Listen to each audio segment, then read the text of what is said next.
নমস্কার, সবাইকে স্বাগত জানালাম আমার কুকিং চ্যানেলে। বানিয়ে ফেললাম একটা স্বাস্থ্যকর এবং সুস্বাদু রেসিপি। ডিনারে যারা হালকা খাবার পছন্দ করেন তাদের জন্য এই খাবার একেবারে পারফেক্ট একটা রেসিপি।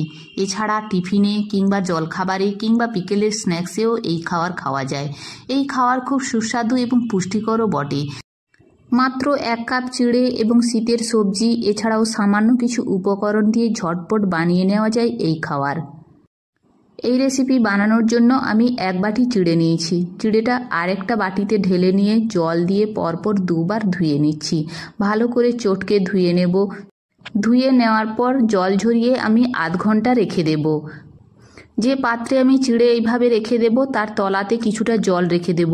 আধ ঘন্টার জন্য এইভাবে রাখবো, কিন্তু মাঝে এসে একবার আবার মাখা করে দেব, কারণ যাতে সমস্ত চিড়াগুলো সমানভাবে ভিজে যায়।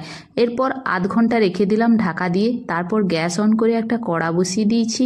কড়া গরম হয়ে যাওয়ার পর তাতে দিয়ে দিচ্ছি তেল। তেল গরম হয়ে যাওয়ার পর তাতে দিয়ে দিচ্ছি ফোড়ন হিসাবে 1/2 চামচ সর্ষে এবং 1/2 চামচ জিরা এবং কয়েকটা কারি পাতা দিয়ে ভালোভাবে নাড়াচাড়া করে নিচ্ছি। কয়েক সেকেন্ড ধরে ভেজে নেওয়ার পর ওতে দিয়ে দিচ্ছি সবজিগুলো। প্রথমেই আমি দিয়ে দিচ্ছি গাজর, এইভাবে ডুমো ডুমো করে কেটে রাখা গাজর। তার উপর দিয়ে দিচ্ছি একটা গোটা পেঁয়াজ কুচোনো, দিয়ে ভালোভাবে নেড়ে নিচ্ছি। এইভাবে কয়েক সেকেন্ডের জন্য নাড়াচাড়া করে নেব। যখন পেঁয়াজ একটু ভাজা ভাজা হয়ে আসবে তখন ওর মধ্যে অন্যান্য সবজিগুলো যোগ করে দেব। এই রেসিপির জন্য আমি প্রথমে গাজর 1/2 বাটি নিয়েছিলাম, সেটা হালকা ভেজে নিয়েছি। তারপর ওর মধ্যে দিয়ে দিয়েছি ক্যাপসিকাম টুকরো করে কেটে নিয়েছিলাম 1/2 বাটি, আর নিয়েছিলাম মটরশুঁটি 1/2 বাটি, তাও দিয়ে দিয়েছি। এবং নিয়েছিলাম ব্রোকলিও 1/2 বাটি এরকম ছোট ছোট টুকরো করে কেটে নিয়েছিলাম, দিয়ে দিয়েছি। সেগুলো সব কিছু একটু হালকাভাবে নেড়ে নেওয়ার পর তারপর দিয়ে দিচ্ছি একটা গোটা টমেটো কেটে রেখেছিলাম, সেই টুকরো করে সেই টমেটো দিয়ে দিলাম। টমেটো দেওয়ার পরে কিছুক্ষণ আবার নাড়াচাড়া করলাম। তারপর দিয়ে দিয়েছি 1/4 চামচ হলুদের গুঁড়ো দিয়ে একটু হালকাভাবে নেড়ে নিয়েছি। তারপর দিয়ে দিচ্ছি 1/2 চামচ কাশ্মীরি লঙ্কার গুঁড়ো দিয়ে আবারও ভালোভাবে নাড়াচাড়া করে নিয়েছি। তারপর দিয়ে দিচ্ছি স্বাদ মতো লবণ দেওয়ার পর আবারও ভালোভাবে নাড়াচাড়া করে নিচ্ছি। আপনারা যদি ঝাল খেতে পছন্দ করেন তাহলে এই সময়ই দিয়ে দিতে পারেন কয়েকটা কাঁচা লঙ্কা কুচোনো।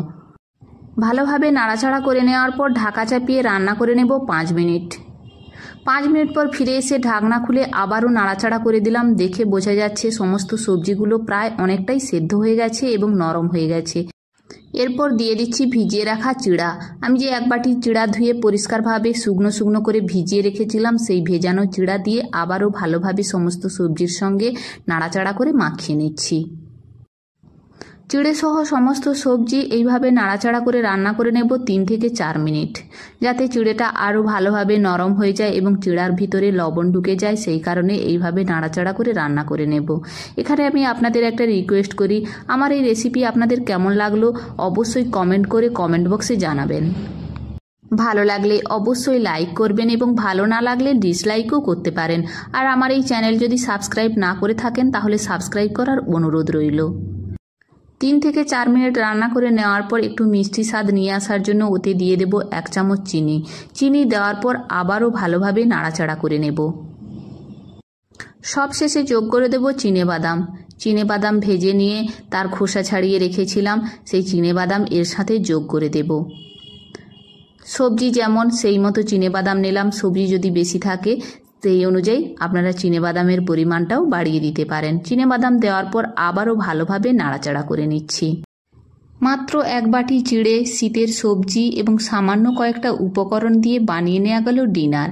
এই ডিনারের রেসিপি যেমন সহজে বানানো যায়, কম সময়ে বানানো যায় এবং সুস্বাদুও বটে।